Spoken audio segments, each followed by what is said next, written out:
সহজ বা মিলনকালে পুরুষরা আত্মবিশ্বাস বাড়াবেন যেভাবে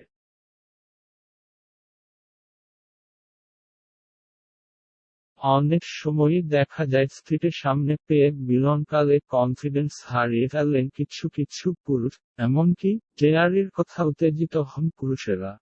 অনেক সময় দেখা যায় তাকে একান্তে পেয়েও হতাশা দ্বিধায় ভোগেন পুরুষেরা, কারণ প্রথমত তিনি একটা বিষয় নিশ্চিত হতে পারেন না যে তার সঙ্গিনীকে সুখী করতে পারবেন কি না, ঘাবড়াবেন না।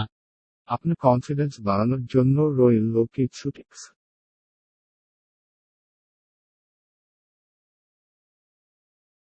আপনার সঙ্গিনী কিন্তু আপনার চেয়েও বেশি কল্পনাপ্রবণ। তিনি আপনার সঙ্গে মিলনের আগে বহুবার সে কথাটি মনে মনে ভেবে ফেলেছেন। আপনার সঙ্গে সেসবের পুনরাবৃত্তি করছেন মাত্র।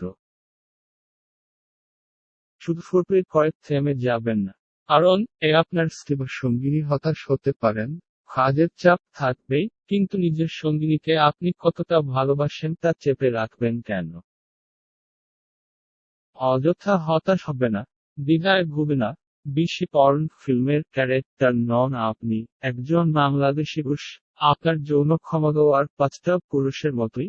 সঙ্গিনীকে একান্তে পেলে এটা মাথায় রাখবেন।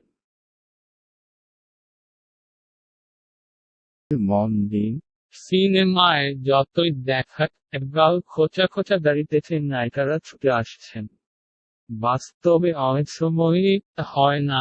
বিশেষত সহজে আপনার স্ত্রী মতো পছন্দ করবেন না। গভীর মুহূর্তে আপনার গালের ধারালো দাড়িতে আঘাত পেতে রাতে আগে ব্রাশ করতে ভুল না যেন। রোদক্রিয়ার সময় অন্য কথা মনে আনবেন না, কারণ মুখ হল মনের আয়না, আপনার মন অন্য কিছু ভাবছে। এরকমটা হলে আপনি মুখে তা প্রকাশ পাবেই। মিলনের প্রাক মুহূর্তে এমন কিছু করবেন না যা আপনাকে ও আপনার সঙ্গিনীকে অস্বস্তিতে ফেলে দেয়। আপনি সব রকম সিঙ্গারে অভ্যস্ত না হতে পারেন, সেটা আপনার স্ত্রী সঙ্গীকে বোঝান, তিনি নিশ্চয় বুঝছেন। গভীর মুহূর্তে আপনার স্ত্রী হঠাৎ থেমে যেতে পারেন এই আশঙ্কা করবেন না, তাহলে কিন্তু আপনি মতো স্বাচ্ছন্দ্য হতে পারবেন না। আপনার স্ত্রী বা সঙ্গিনী অন্য গ্রহের প্রাণ নন, প্রথমবার মিলনের আগে ভয় পাবে না। তিনিও আপনার মতোই মানসিক অবস্থায় রয়েছেন। আবার দুপক্ষই যেন একে অপরকে বোকা ভাববেন না। পুরুষ বা মহিলা কোনো পক্ষই যেন এটা ভেবে না নেন যে অপর প্রান্তের মানুষটাকে আমি সহজেই বোকা বানাতে পারি।